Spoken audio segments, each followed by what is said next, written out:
Hi, this is Andre Andropoulos. I'm filling in for Harry Boxer for Thursday, July 18th. These are the charts of the day. The first one we're going to look at is BTI.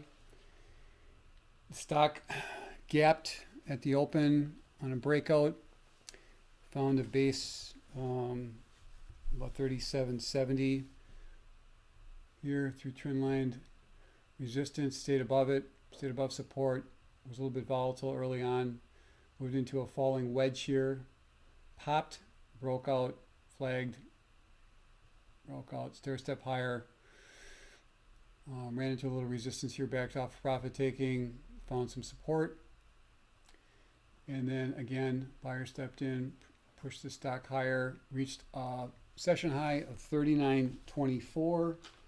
Volume today was stronger than average, and the close was bullish. And this stock was gapping in sympathy with Philip Morris's strong earnings. I see swing targets. If we move on to daily, I see swing targets of 40 and 42. Volume was about not 1.9x the average daily volume. The close was strong. The overall action today was strong, which usually leads to follow through. It's another kind of chart that I look for every day. We move on to the next stock, EOLS. EOLS had a big day. The stock had a small opening gap move, only a few cents, and popped, slight pullback, and then a stair step higher. Was choppy early, stair step higher the rest of the day, ran into some resistance here on a breakout, pullback, falling wedge, popped the falling wedge on a breakout, flag, almost a flag or a pennant here, and buyer step back in and stair step higher on a breakout to new session high, again backed off, found some support, and stair step higher again as buyers continued to step in. And EOLS had a big close. It closed up 11%, over a little over $2. The high was 2024, close was 1987. Of course, that is a strong close. You know, the stock actually moved through the 200-day moving average, which was 1836. That was a major resistance level it got through. Now that resistance acts as support. So support now is 1836. And then next resistance is going to be 2105 and 2130. If we move to the daily, we look for some swing targets. I like 2250 as a midpoint here, and then 25 as the two swing targets. Now we're going to go on to the next stock that I liked, and I put day trade alerts on all of these, which was KLAC. This stock,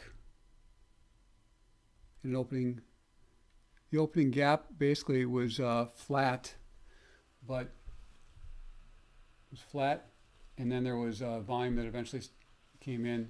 We have a breakout flag, breakout again through trendline resistance, a little bit of a wedge that formed, held support, and then stair step higher on another breakout, tiny narrowing wedge or channel, backed off a little profit taking, and then look at this. This channel is still bullish despite the volatility, and then it just was a narrowing bullish channel basically all day, trended all day. The high was 133.87, closed at 133.41. Now this stock was gapping in advance of earnings. I believe that earnings are coming out in after hours.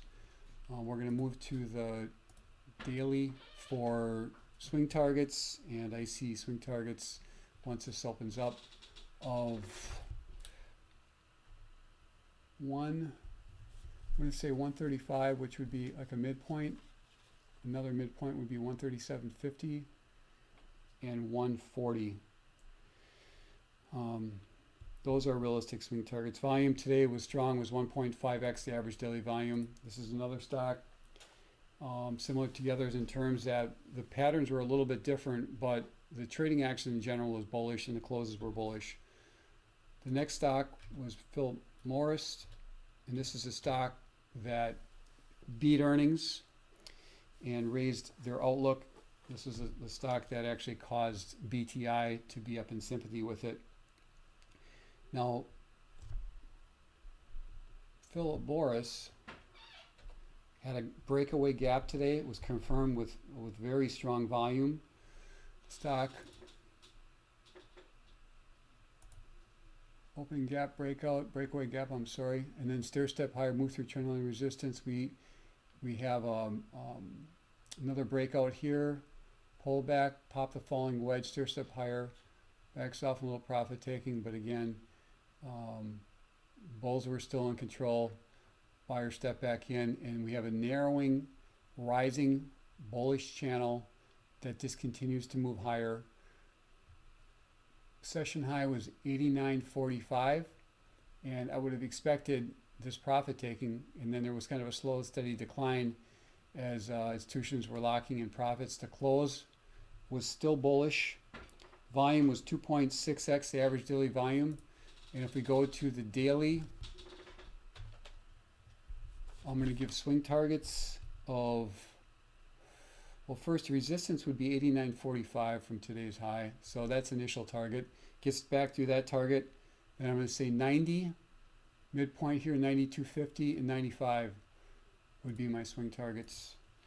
And then the last stock is WNS. The stock doesn't normally trade a lot of volume. Average daily volume, I believe, is about 136,000. So I need to pull up another chart here in this other computer. So this stock broke out on light volume early. The opening gap was about $1.46. Then it pulled all the way back to 57.66. There was a lot of early volatility, but eventually buyers stepped back in and push the stock higher. So we have a flag developing here, breakout, another flag, breakout, and stair step higher. It just continued to stair step higher through trendline resistance, and we have a small wedge, bullish consolidation here. Again, stair step higher all day long, and a pretty bullish close at 63.52. There was some selling at the very end of the day, closed at 62.30. A little over $1 off the high, but in general, the structure is still bullish. Volume was 2.9x the average daily volume. Now, if we move to the daily on this, I'm going to say once the stock gets back 63.52, which was resistance, I give swing targets of roughly 65. Another midpoint here would be 67.50 and 70. Now that's a basic kind of review of these 5 stocks, but I like to keep it simple. All 5 of them displayed bullish action the vast majority of the day. Some closed stronger than others, but in general, they all closed in fairly bullish channels, and I wouldn't be surprised if all of them got follow through on Friday. So those are the 5 stocks of the day. Harry will be back in the room on Friday. I will be running the room on Monday. Have a good night, tech traders, and we will see you tomorrow. Thanks.